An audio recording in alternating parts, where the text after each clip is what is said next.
The phone call came at exactly 10:17 on a bright Mother's Day morning, and by the time it ended, everything I thought I knew about love, family, and sacrifice had been turned upside down. My son was supposed to be sitting beside me at a crowded brunch table that morning. Instead, he was lying in a hospital bed staring at a ceiling filled with fluorescent lights, fighting a battle no child should ever have to face. And what happened because he missed that single brunch changed not only his future, but the lives of dozens of people around him. Before we begin, if you believe in kindness, second chances, and the power of unexpected miracles, please take a moment to like this video, leave a comment, share it with someone you care about, and subscribe to Lifeline Central.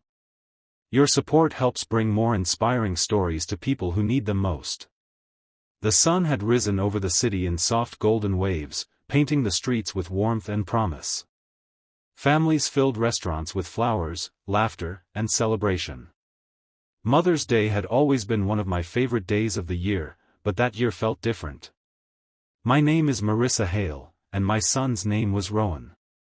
Rowan was 12 years old, with bright eyes that always seemed too hopeful for someone carrying so much pain.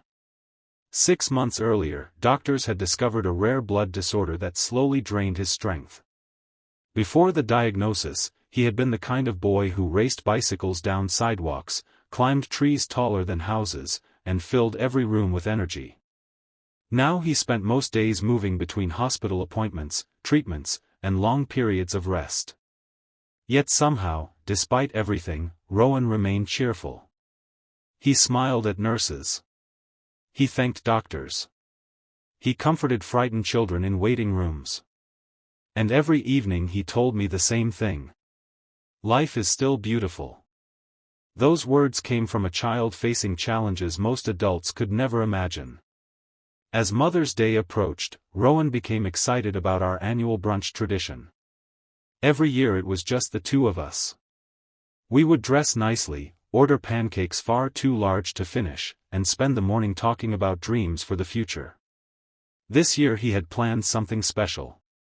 For weeks he secretly worked on a handmade gift. Whenever I entered his room unexpectedly, he quickly hid papers beneath his blanket.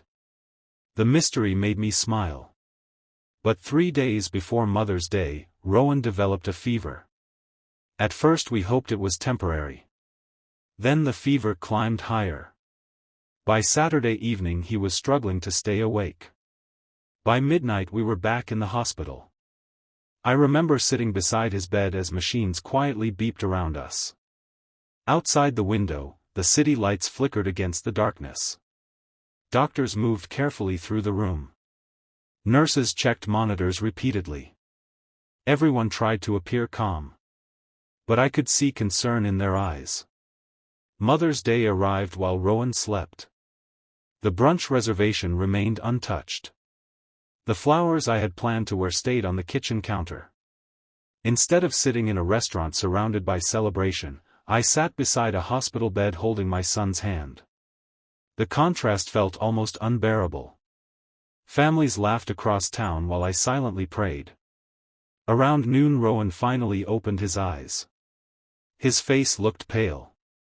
His voice sounded weak. Yet he smiled. That smile nearly broke my heart. He apologized for missing brunch. Imagine that. A sick child lying in a hospital bed worried about disappointing his mother. I assured him nothing mattered except his recovery. But he seemed saddened by something deeper. The handmade gift remained unfinished. The surprise he had planned for weeks would never happen the way he intended. For the first time since his diagnosis, I saw genuine disappointment in his eyes. That afternoon, while Rowan rested, I wandered through the hospital corridors trying to clear my thoughts.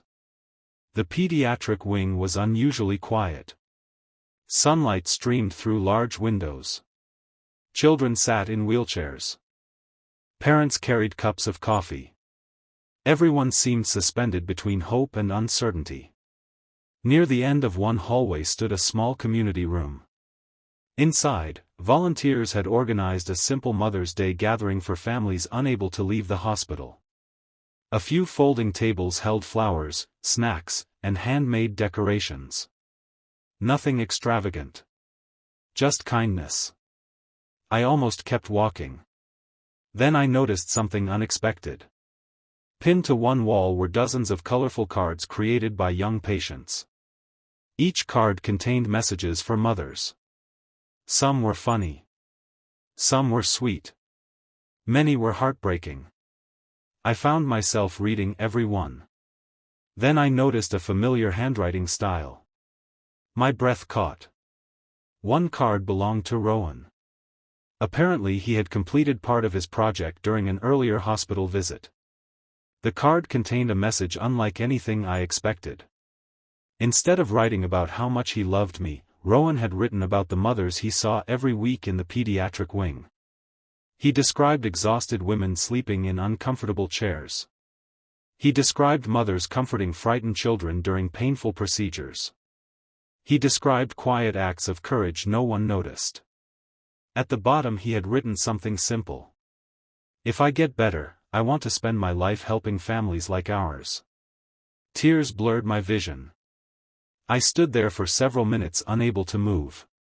My son wasn't focused on his own suffering. He was thinking about others.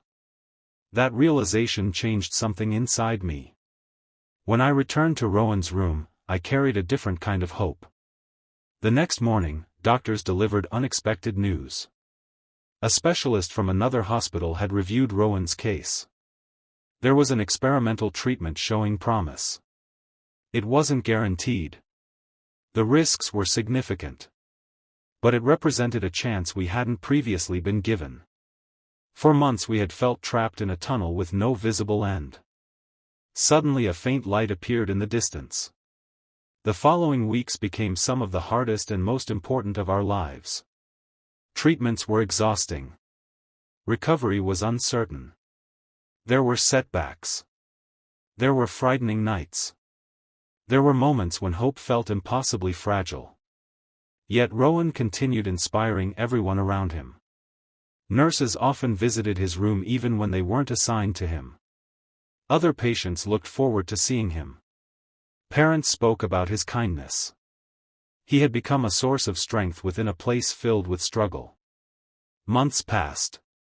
Slowly, almost unbelievably, signs of improvement emerged. Blood counts stabilized. Energy returned. Color returned to his face. Doctors smiled more often.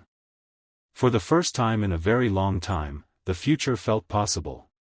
One afternoon nearly a year after that missed Mother's Day brunch, Rowan and I walked through a park together. The trees swayed gently overhead. Children played nearby. Birds crossed a bright blue sky. It was an ordinary day. Yet to us it felt extraordinary. Because ordinary life had once seemed impossible. As we sat on a bench, Rowan spoke about the promise he had written on that hospital card. He hadn't forgotten. The experience had shaped him. He wanted to create something meaningful. Something that would help families facing medical challenges. Over the next several years, Rowan transformed that dream into reality. He organized community fundraisers. He collected supplies for pediatric wards. He built support networks connecting struggling families. People responded because they recognized the sincerity behind his mission. He wasn't helping from a distance. He understood their pain firsthand. What began as a small effort eventually grew into a nonprofit organization that touched countless lives. Families received financial assistance. Children received emotional support. Parents found hope during their darkest moments. The impact spread farther than either of us ever imagined. And it all traced back to one missed brunch. One difficult Mother's Day. One hospital room. One young boy deciding that suffering would not make him bitter. Years later, during another Mother's Day celebration, Rowan surprised me with a gathering unlike any we had ever experienced. The room was filled with families whose lives had been changed through his organization. Children laughed. Parents smiled. Stories of resilience echoed from every corner. Many people approached us to share how support had arrived exactly when they needed it most. Some credited that help with saving their homes. Others credited it with helping them endure impossible circumstances. I watched my son listening to every story with humility and gratitude. At that moment I realized something profound. The brunch we missed had never truly been lost. Life had simply replaced it with something far greater. The disappointment of one day had become the foundation for years of compassion. The pain we endured had created opportunities to ease the pain of others. And the frightened child who once stared at a hospital ceiling had become a beacon of hope for countless families.